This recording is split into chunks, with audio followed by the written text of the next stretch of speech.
Good morning to all of you students. इससे previous lecture में हमने आपको बताया था ऑस्टेट एक्सपेरिमेंट की मदद से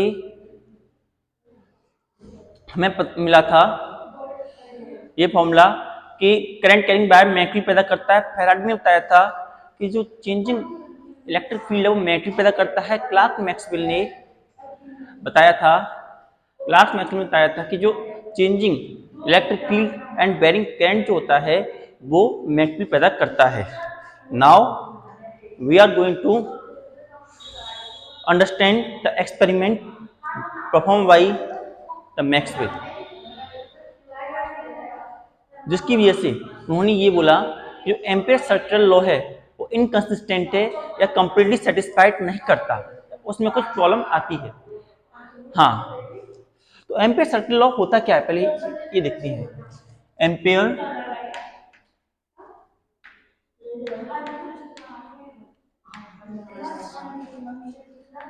circular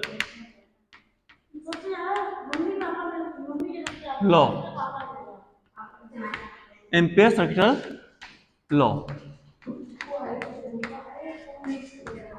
according to this closed integral of magnetic flux, closed integral of magnetic flux is mu time the current flowing within a wire, mu time the current flowing within a wire के बराबर होता है।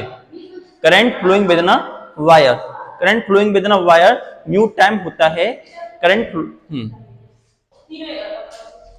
ये हमारा formula बनता है close integral BDI equal to mu I. लेकिन Maxwell ने ये कहा कि ये जो है इनवेरिएंट है या ये कंप्लीटली सेटिस्फाइड नहीं करता। उन्होंने एक्सपेरिमेंट किया, अपना एक्सपेरिमेंट।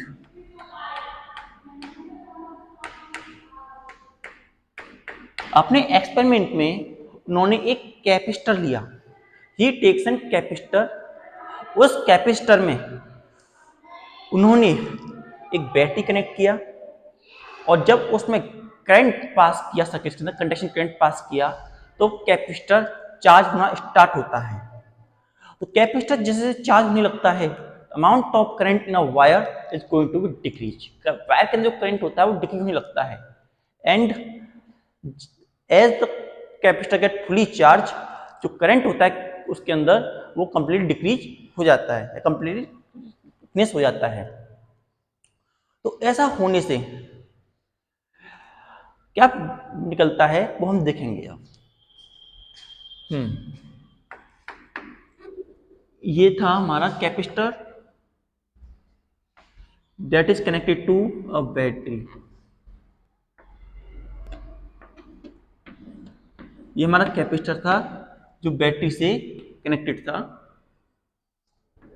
यहां एक स्विच है इस तरीके से, प्लस माइनस। स्विच क्लोज किया हमने, करंट पास होना स्टार्ट हुआ, करंट पास होना स्टार्ट हुआ। नाउ अब कैपेसिटर जो था वो चार्ज होना स्टार्ट होता है। Capacitor start the charge, capacitor start charging. Capacitor जो था उसने चार्ज होना स्टार्ट कर दिया और मैग्नेटिक फील्ड उसके अंदर भी बना इस तरीके से। Capacitor starts charging and current produce with in it, current उसके अंदर प्रोड्यूस होने लगा। जो वायर के अंदर करंट फ्लो कर रहा था उसे हमने बोला IC, conduction current, IC conduction current. जो कंडक्शन करंट था वो स्लोली स्लोली डिक्रीज होने लगता है as the capacitor get fully charge. और जब कैपेसिटर फुली चार्ज हो जाता है तो यहाँ करंट जो होता है, आईसी करंट जो होता है वो जीरो, करंट जो होता है वो जीरो के बराबर हो जाता है। IC become equal to zero. तो इसको देख करके मैक्सवेल ने फॉर्मूला लगाया ये वाला। उन्होंने दो प्लेट्स ली, दो प्लेट, एक प्लेट उन्होंने ली यहां पर, वन प्लेट, और दूसरी प्लेट उन्होंने ली, और he take second plate at that point. ये उन्होंने ली C2 और ये प्लेट ली उन्होंने C1। C1 and C2, to plates taken by.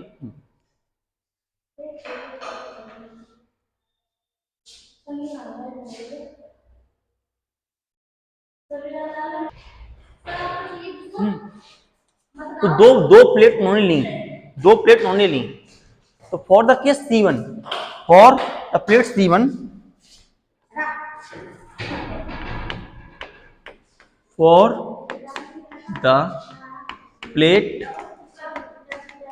C1, C1 plate के लिए जिसमें करंट I फ्लो कर रहा है, current I is going to flow in it, I current flow कर रहा है, तो उन्होंने एम्पियर सर्किट लॉ अप्लाई किया। तो close integral B D L equals to mu not I. B को उन्होंने बाहर निकाला, B taken out, close integral D L equals to mu not I. Close integral B D L, यहां पे इन दोनों की जो रेडियस है, दोनों कॉइल की जो रेडियस है, दोनों आर आर है, दोनों दोनों कॉइल की रेडियस, दोनों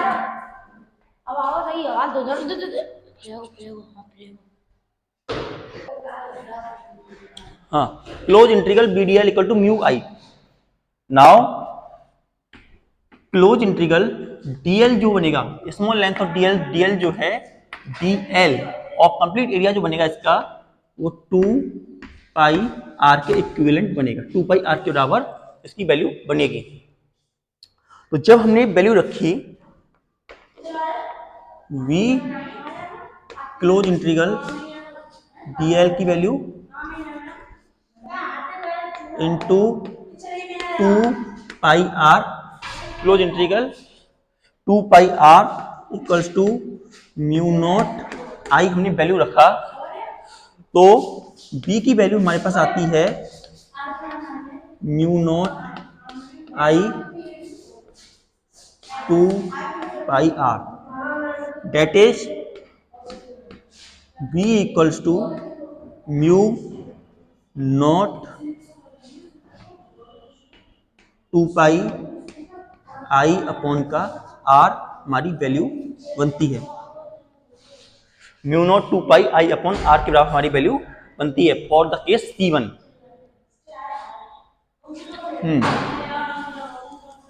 नाउ C1 प्लेट के लिए, अब C1 ये जो था, ये वाली कॉइल जो थी outside the capacitor plate, outside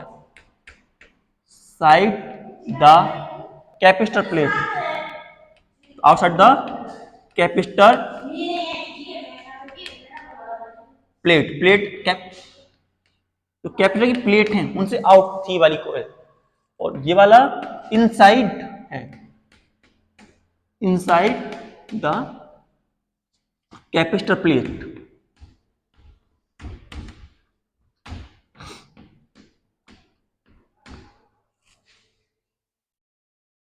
outside the capacitor plate and inside the capacitor plate. Now हम देखेंगे for the condition inside the capacitor place. Case second,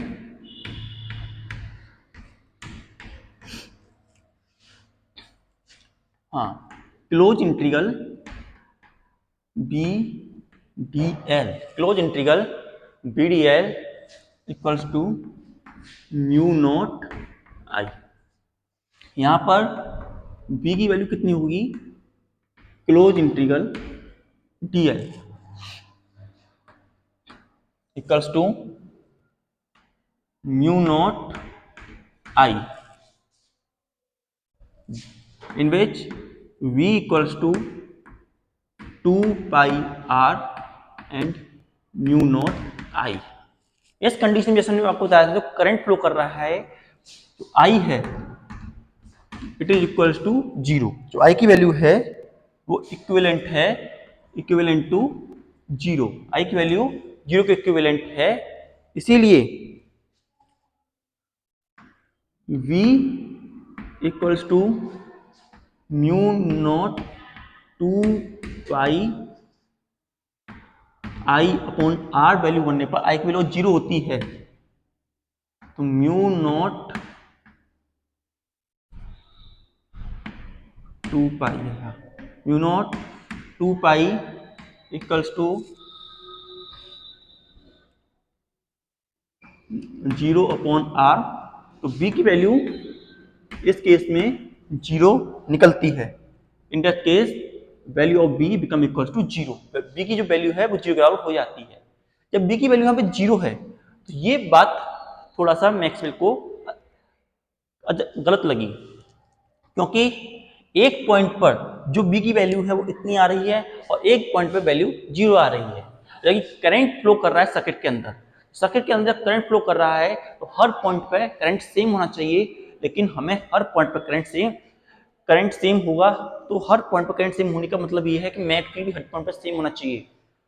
लेकिन एक पॉइंट पे मैट फील्ड इतना बन रहा है और एक पॉइंट पे मैट फील्ड इतना बन रहा है, तो इस बात को देखते हुए मैक्सवेल ने कहा कि जो मैक्स ये इक्वेशन है, हमारी ये इक्वेशन जो है, ये that equation is not completely satisfactory, या इट इज इनकम्प्लीट इक्वेशन।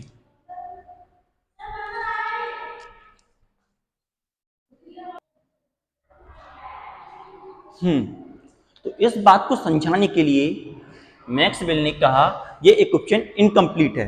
इस इक्वेशन को कंप्लीट कैसे किया जाएगा, उसके लिए उन्होंने बताया कि कैपेसिटर के अंदर जो इलेक्ट्रिक फील्ड होता है, इन कैपेसिटर जो इलेक्ट्रिक फील्ड ई होता है बराबर होता है Q अपॉन एप्सिलॉन ए के, Q अपॉन एप्सिलॉन ए के। और जो फ्लक्स पैदा होगा, flux produce with in a coil of the capacitor, वो बराबर होता है E इंटू ए के। सो जब हम इसे वैल्यू को इसमें रखते हैं, एप्सिलॉन Q अपॉन एप्सिलॉन ए इंटू ए करते हैं और ए से ए को कैंसिल कर देते हैं, तो फ्लक्स की वैल्यू हमारे पास आती है Q नॉट अपॉन एप्सिलॉन।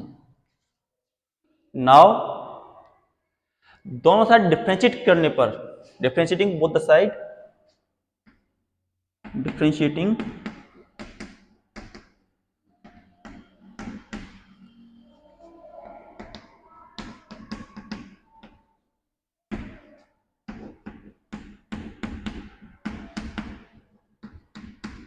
दोनों साइड जब हमने डिफरेंशिएशन किया, तो D phi upon D T equals to D phi upon D T equals to D upon D T Q upon epsilon. जो एप्सिलॉन है उसे बाहर निकाल लेते हैं, वन अपॉन एप्सिलॉन में बाहर निकाला, तो D Q upon D T बचा। एप्सिलॉन को इधर ले गए, तो D Q D T equal to epsilon D phi D T. That the rate of change of charge जो होता है, करंट कितना होता है आई, करंट कितना होता है epsilon D phi upon D T. ये करंट जो है कैपेसिटर के अंदर है, इन एक्चुअल ये करंट जो है कैपेसिटर के अंदर है, जिसके कारण यहाँ पे मोशन हो रहा है। तो और इस करंट का नाम जो उन्होंने दिया, डिस्प्लेसमेंट करंट दिया। तो उन्होंने ये बोला कि जो ये इक्वेशन है ये इनकम्प्लीट इक्वेशन है, कंप्लीट इक्वेशन नहीं है। कंप्लीटली सेटिस्फाई करने के लिए हमें इसमें एक स्मॉल टर्म को भी ऐड करना पड़ेगा, that is the displacement current ID. और उन्होंने इसको ऐड करके इक्वेशन बनाया, वो कुछ इस तरीके से, that is close integral B dot D L equals to mu I plus I D. Close integral mu I plus I D, ये हमारी इक्वेशन बन करके आई। और अभी हमने आई डी की वैल्यू क्या निकाली थी, ये तो हमने यहां पे इस वैल्यू को रख दिया। Close integral B dot D L equals to mu not I plus eps not D phi upon के डी टी, ये हमारी इक्वेशन बनी। इस इक्वेशन को हमने बोला Ampere Maxwell equation, that equation called Ampere Maxwell equation.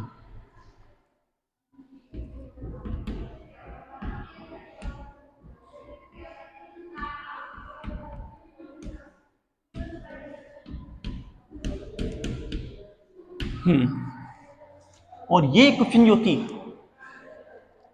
Capable थी complete satisfaction देने के लिए फॉर द सर्किट। किस तरीके से,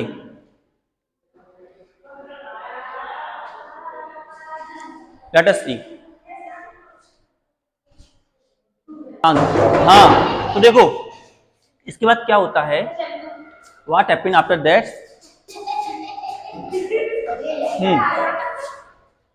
इसकी मदद से हम, इस क्वेश्चन की मदद से हम सेटिस्फाई कर पाए जो कैपेसिटर होता है उसके अंदर हर पॉइंट पर करंट सेम होता है, या जो लॉ है वो कंप्लीट सेटिस्फाइड हो रहा है। किस तरीके से, केस वन के लिए, केस वन के लिए, फॉर द केस वन जो फ्लक्स है, जितना भी मैग्नेटिक फ्लक्स है d5 या फ्लक्स जो है वो जीरो होता है, flux become equals to zero. जब फ्लक्स जीरो के बराबर होता है तो d5 अपॉन dt भी जीरो के बराबर हो गया, d5 अपॉन dt भी जीरो के बराबर हो गया। सो id जो होता है वो हमारे बराबर था एप्स नॉट d5 अपॉन के dt के बराबर था। जब फ्लक्स जीरो है तो eps not into zero, so that is equal to zero. तो हमारा डिस्प्लेसमेंट करंट जीरो के इक्विवेलेंट हो गया। डिस्प्लेसमेंट करंट जो था वो जीरो के इक्विवेलेंट हो गया for case one.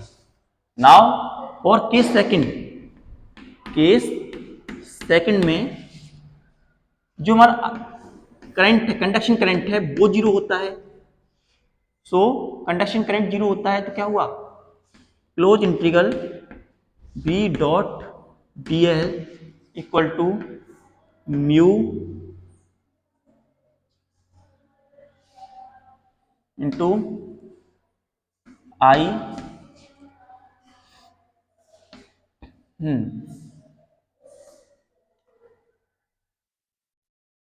Mu naught, I zero हो गया, हाँ I plus eps not D phi upon D T, ये जीरो हो गया।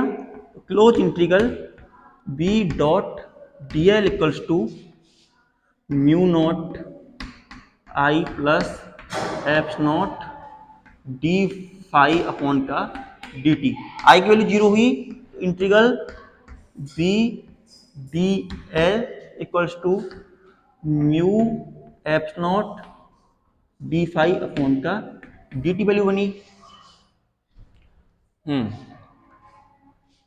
और नाउ जैसा हमें पता है जो हमारा फ्लक्स होता है, फ्लक्स बराबर होता है Q अपॉन एप्सिलॉन के, flux is equal to Q upon epsilon. तो यहाँ पे हमने वैल्यू रखी, close integral B D L mu not eps not D upon D T Q upon का एप्सिलॉन।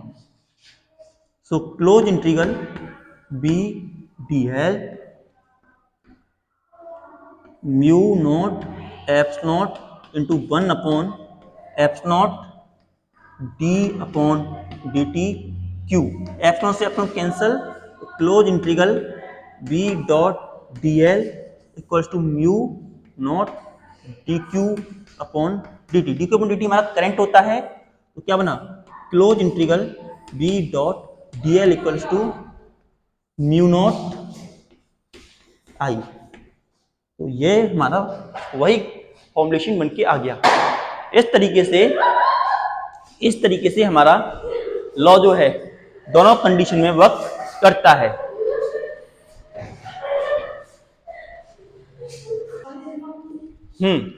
तो इसकी मदद से हमने क्या बताया, डिस्प्लेसमेंट करंट की डेफिनेशन क्या दी। हमने डिस्प्लेसमेंट करंट की डेफिनेशन दी। डिस्प्लेसमेंट करंट एक ऐसा करंट होता है जो कि प्रोड्यूस होता है उस रीजन में जहां मैग्नेटिक फील्ड और इलेक्ट्रिक फील्ड वेरी करते हैं विद टाइम। तो हम कह सकते हैं displacement current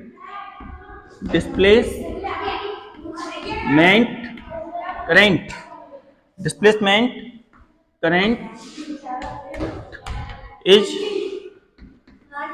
that type of current produced in the region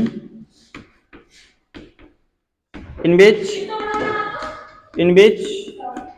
electric field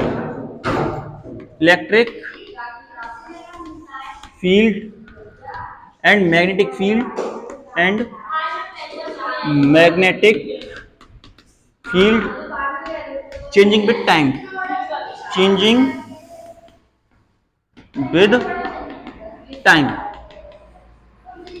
displacement current एक ऐसा करंट होता है जो कि प्रोड्यूस होता है सर्किट में जब इलेक्ट्रिक फील्ड और मैग्नेटिक फील्ड टाइम के साथ वेरी करता है। Note it down.